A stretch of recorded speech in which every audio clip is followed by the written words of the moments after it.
We begin in Somalia, where news just in say the United Nations compound has come under attack. A loud blast and the sound of gunfire has been reported at a UN compound in the capital, Mogadishu. Reports say a suicide bomber blew himself up at the gate of the UNDP, and then several armed fighters went in and opened fire inside. The United Nations Development Programme office is next to the heavily fortified airport in southern Mogadishu. We'll bring you more details in our subsequent bulletins. Now, the top UN envoy to Libya says the country still faces urgent challenges as it struggles to instill the rule of law. The country is also experiencing growing political polarization and has weak institutions that cannot deal with escalating security problems. Now, these remarks were made to the UN Security Council on Tuesday. CCTV's Maria Galang has more. Nearly 2 years after the ouster of longtime dictator Muammar Gaddafi, Libyans continue to endure the heavy legacy bequeathed to them over decades of brutal rule. But the UN's envoy to Libya, Tarek Mitri, says despite the hardships, Libyans have not lost confidence and remain unwavering in their commitment to building a modern and democratic state. The risks in Libya should not be underestimated. And by the same token, the opportunities should not be overlooked. Judging by the speed with which last year's elections to the General National Congress took place so soon after the cessation of hostilities, we would be forgiven if we thought then that the road to democracy was as simple as it appeared. The Libyan government is trying to rebuild its security forces and reigning militias, many of whom were born out of rebel groups that fought Gaddafi's forces. But 2 deadly incidents in Benghazi this month have underscored the government's failure to clamp down on the proliferation of weapons and the powerful militias following the 8-month civil war that ousted Gaddafi in August 2011. The political and security challenges that now face the country may well be the legacy of decades of authoritarian rule, dysfunctional state institutions, and confusion around political norms. He warned that a law adopted on May 5th requiring the exclusion from public office of Libyans associated with the Gaddafi regime and those who committed human rights violations falls short of international standards and will have far-reaching repercussions on the political process and the public administration, adding that many criteria for exclusion are arbitrary, far-reaching and vague. Britain's UN ambassador Mark Lyle Grant says there is a commitment by the international community to help Libya address its security challenges. I think there's a broad range of agreement around the table about the progress that's been made, but also the challenges that remain facing the Libyan government. Obviously including security, with a lot of concern about the number of armed militias who remain outside the control of the central government, the question of border security, the question of detainees held by non-governmental bodies. The United Nations support mission in Libya, headed by Mitri, has been supporting the efforts of the Libyan government and people to ensure the success of the democratic transition progress, which has been underway since the toppling of Muammar Gaddafi 2 years ago. Maria Galang, CCTV.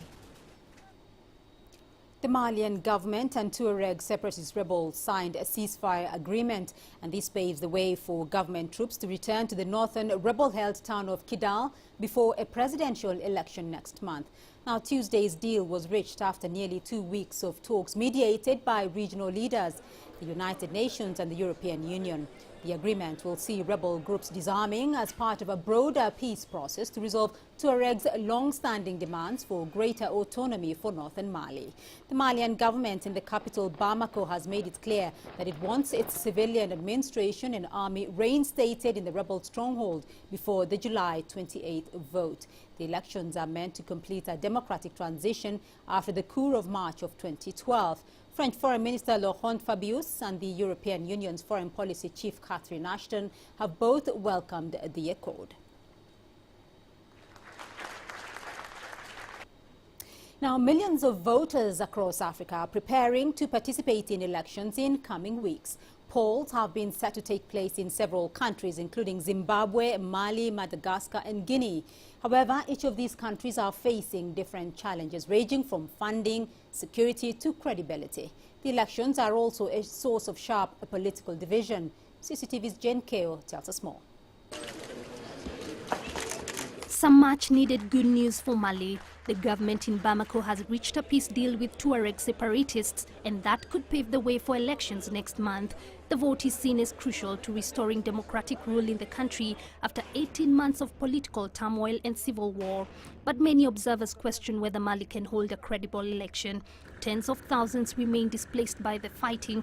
There is little security outside urban areas, and voter turnout here traditionally is low. No more than 39% in the past 15 years, according to the International Institute for Democracy and Electoral Assistance. Neighboring Guinea is due to hold parliamentary elections by the end of this month. That's to seal its transition to civilian rule. But that's facing delay as the government and opposition don't agree on how to run the vote. The elections in Zimbabwe are already dominating headlines, and the polls haven't opened yet. It's not clear when they will. The last time the country went to vote in 2008, hundreds were killed and thousands fled to neighboring countries. Since then, the Southern African Development Community has been pushing President Robert Mugabe for reform. The Government of National Unity has implemented some changes, such as a new constitution. But the opposition and SADC want more. And SADC wants an extension to the deadline of 31st July set by Zimbabwe's constitutional court. My elections, you may come if you want. We will not prevent you. But we are sure that we are going to look after ourselves. Jane Keo, CCTV.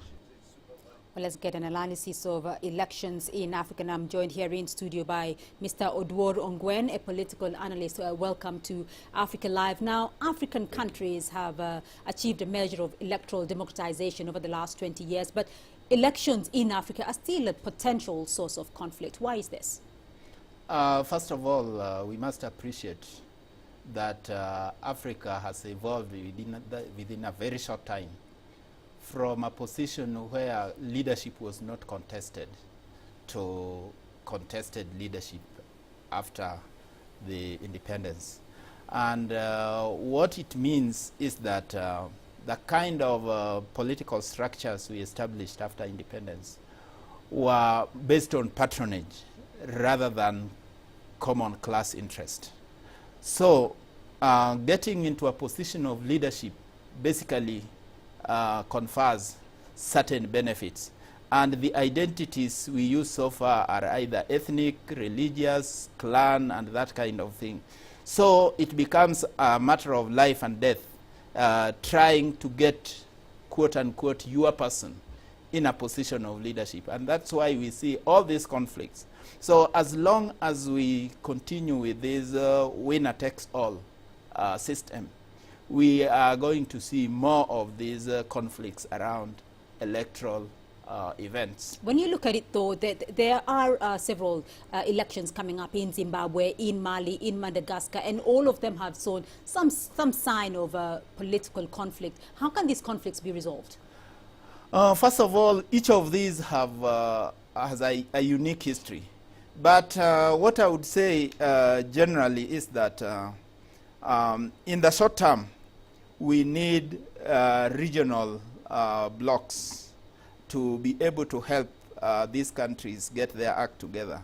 But in the long term, we need to review the political systems in these countries and more so build institutions that can outlast temporary competition for resources.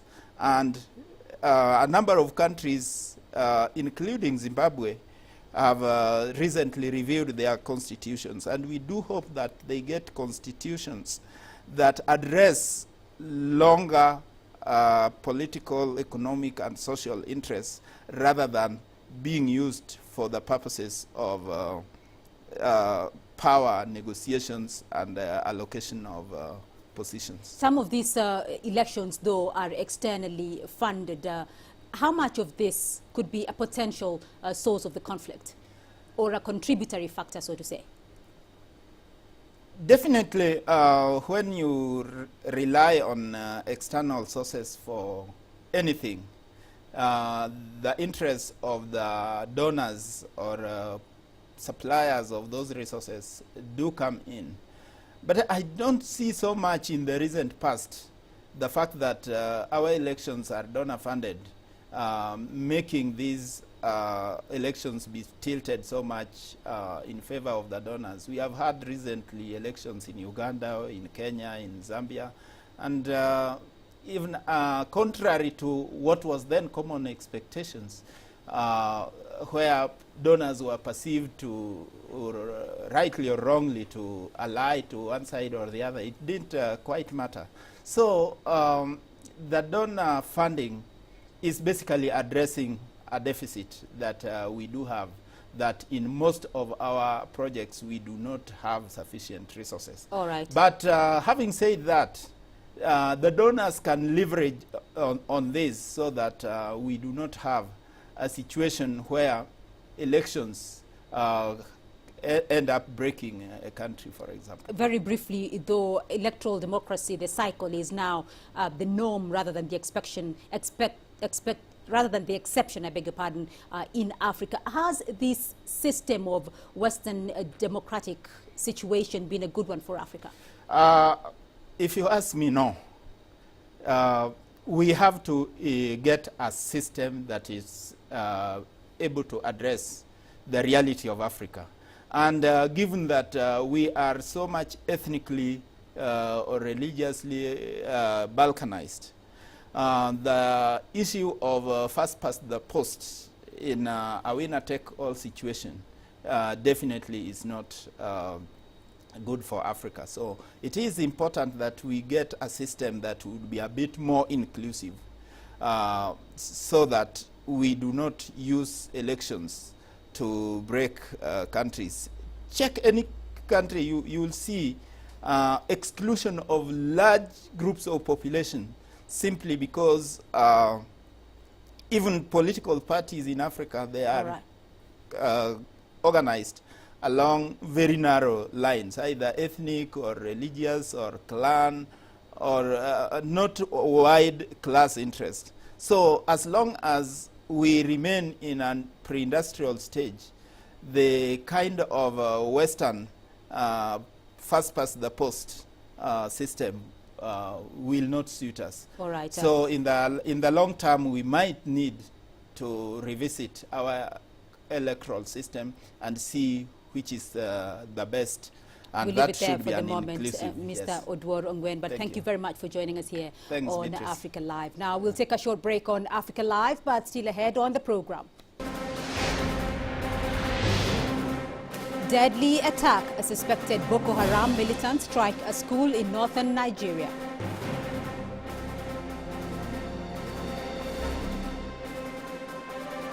And an uproar over Egyptian President Mohamed Morsi's new choice of governors.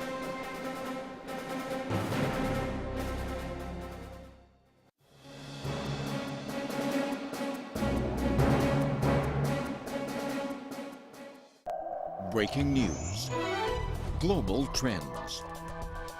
CCTV News brings you stories with the different aspects of Africa in the international content. With our reporters across Africa and all over the world, we'll tell you about the real Africa and how it impacts the world. Africa Live, every day, only on CCTV News. We follow the latest trends in global politics, economics, culture and sport, and how Africa fits into the global picture. You decide what's important. We need to trade justice. Africa's future will be determined by Africa. For women's equal opportunity, for a better life.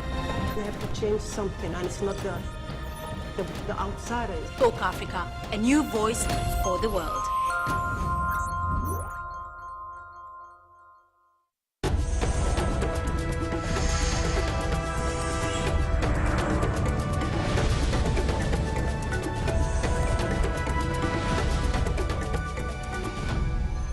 Let's return now to our headline story, and we're receiving news that the UN compound in Mogadishu has come under attack. A loud blast and the sound of gunfire has been reported at the UN compound in the capital of Somalia. Now, reports say a suicide bomber blew himself up at the gate of the United Nations Development Program, and then several armed fighters went in and opened fire inside. The UNDP office is next to the heavily fortified airport in Mogadishu.